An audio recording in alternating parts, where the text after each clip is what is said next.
Hello and welcome to this, the second in a series produced by EmblemHealth, Care for the Family Caregiver. The series is entitled, You Are Not Alone. I'm Greg Johnson. I'm the creator and director of EmblemHealth's Care for the Family Caregiver initiative. Emblem is a major insurance healthcare corporation here in New York City, serving the Northeast. For over a decade, we have been privileged to share with family caregivers, those who are our employees, our members, and the community at large, resolutions, solutions, and resources.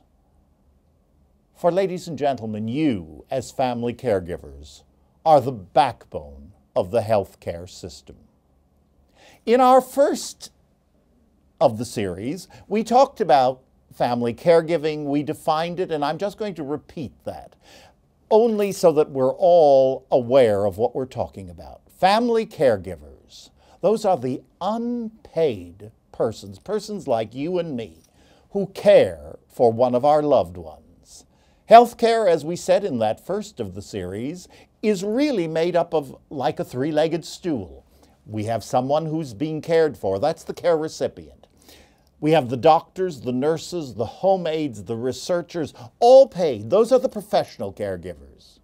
But the third leg of the healthcare stool are you and me, the unpaid family caregivers.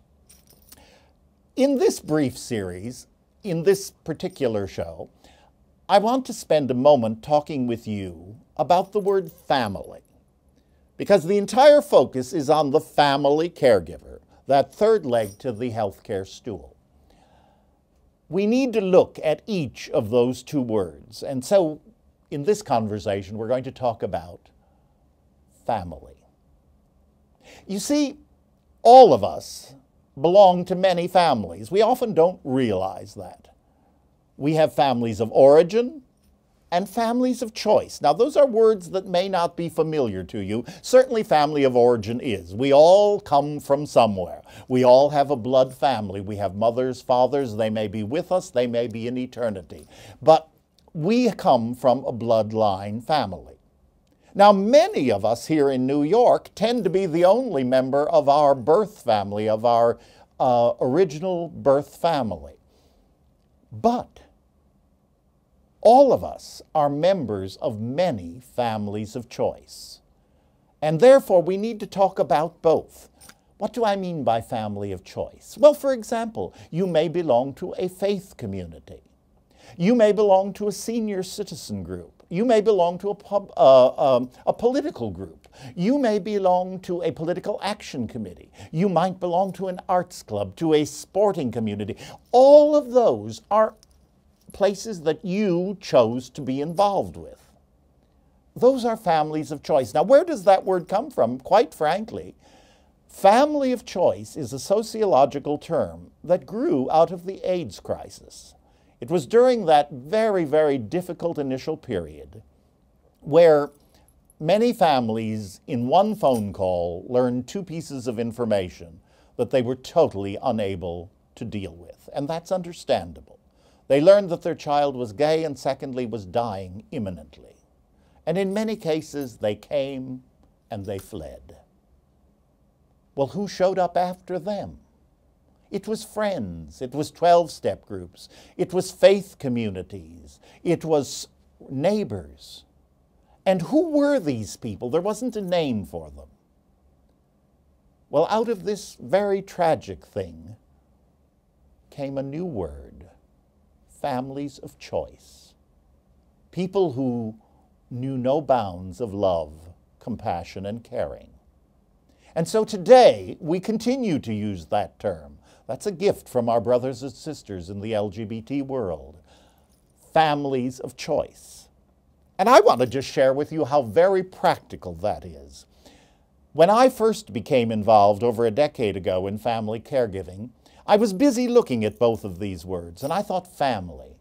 You know, we live in New York. I live not far from here in a 21-story apartment building. And for many years, I had been president of that building and set up a communications team where we had floor captains.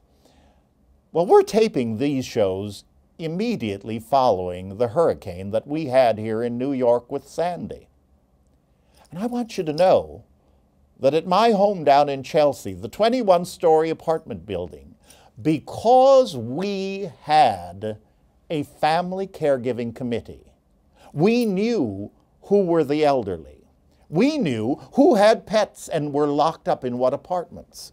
We knew who were special needs, who were people who had diabetic needs, who had people who needed to have breathing equipment. And we were able to meet those challenges. Now that is the most practical family of choice I can think of, but it is often the case. When nature is at its worst, humanity is at its best.